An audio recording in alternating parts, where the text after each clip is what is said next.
I know tomorrow will be the same. 'Cause we got a life of love Dang, Daddy, I that didn't will know you said. never change. Hey, my dad's good. Don't listen.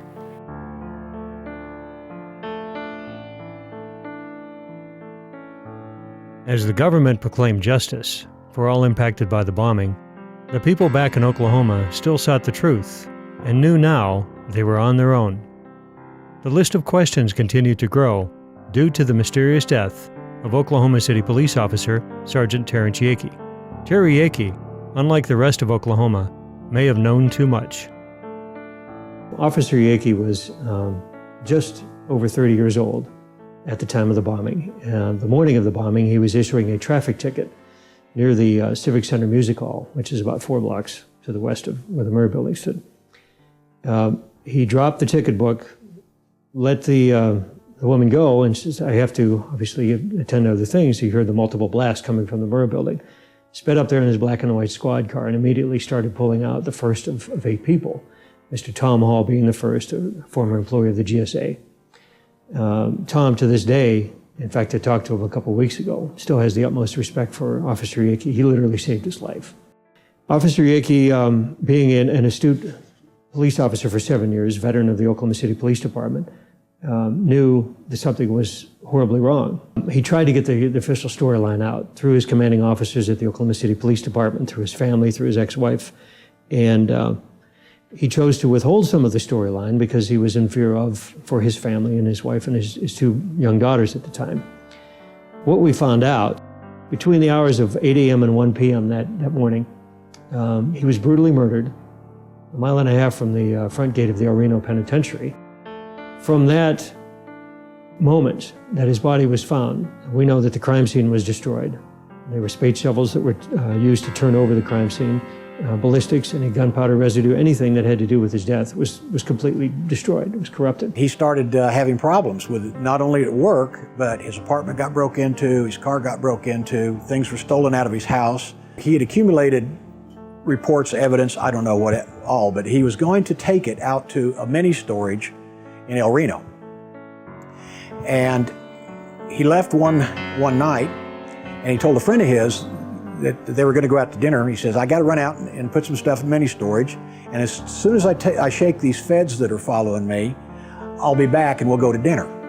Well, he never came back. Instead, he was found the next day by a Canadian County Sheriff's deputy. Well, they found his car first, and then they found him in a field near the El Reno Penitentiary.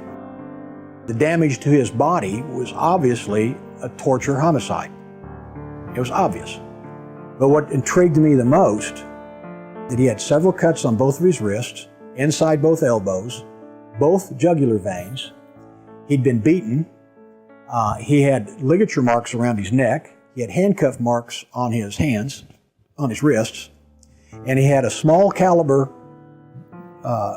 bullet wound that started above on the right-hand side of his temple and exited low on his cheek with no powder burns.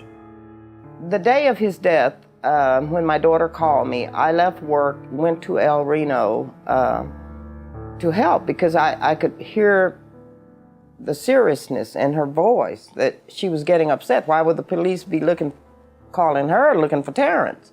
And when we went to the apartment where he lived, the manager there stated to us, well, why are you looking for him? The police have already been here and taken his cruiser. So I'm not sure what was going on. It was strange. And about 10 o'clock at night, I had put my grandkids to bed. The phone rang.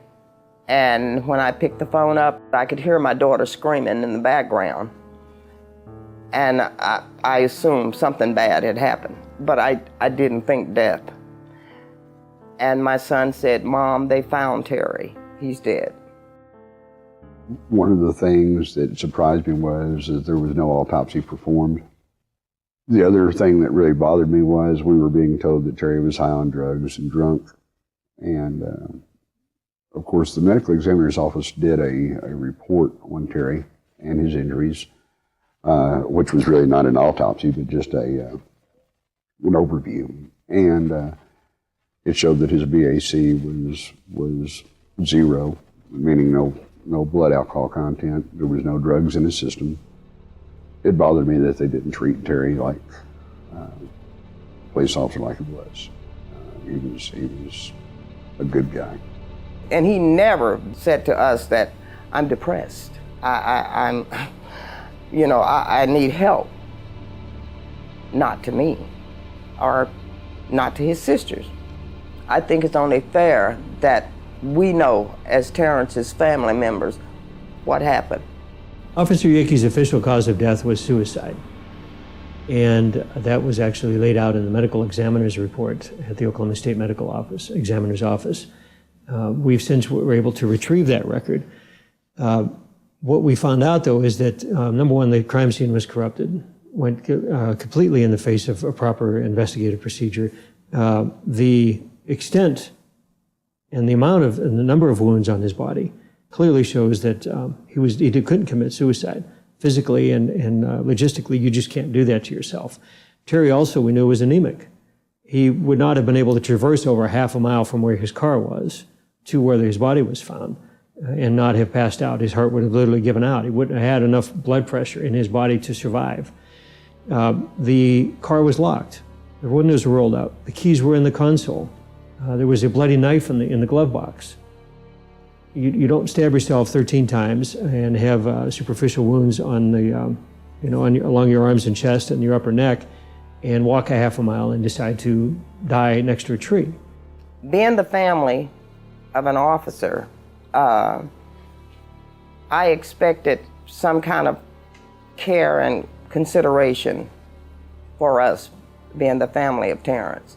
There was another detective by the name of Mullinex that told my daughter that she looked at too many movies and she needed to see a psychiatrist. When we were asking questions, wanting to know about his belongings, wanting to know about things that happened during the course of where they say they found my son. And I don't think this was very kind of them and considerate of us being family, that they should have talked to us like that. But they did. And as far as I'm concerned, that made me more suspicious of what happened to my son. The brutal torture and murder of Terry Yeakey served not only to silence his voice, but the voices of other first responders who may have seen something that would shed light on what really happened. Those who keep their silence know exactly what Terry saw, but he will never be forgotten by those who ask questions and demand answers.